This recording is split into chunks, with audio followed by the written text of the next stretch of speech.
Hi, it's Chris and Ian here from DITC. From the first time that I started in the industry, I have been continuously saying that driving instructors need to stop facing the DVSA and looking towards them for answers, and they need to turn and look to the wider industry.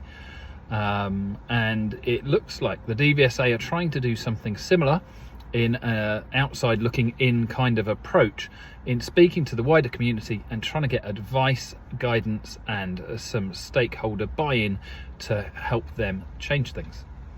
And the forum today is all about the future of the driver training industry, both from a learner point of view and an ADI point of view. And from an ADI point of view, what we'd like to see in the future, especially with the qualification process, is the training being about teaching from day one. So all the way through the three parts as you have them, you're being taught about teaching from day one until you get to the point where you qualify.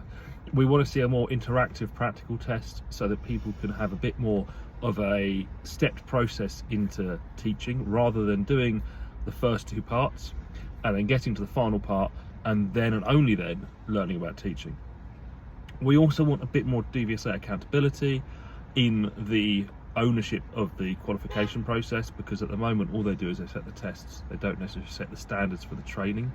And I think that's where we can see some providers delivering substandard training that isn't good enough.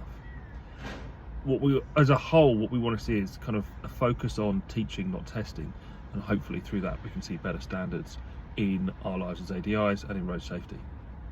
That's what we would like to see. We hope we're going to find out. We can't always share that straight away, but as soon as we can, we will. What we'd like to know is also what you guys think, what you would like to see in changes to both ADI qualification process and to DVSA engagement with instructors and the wider community.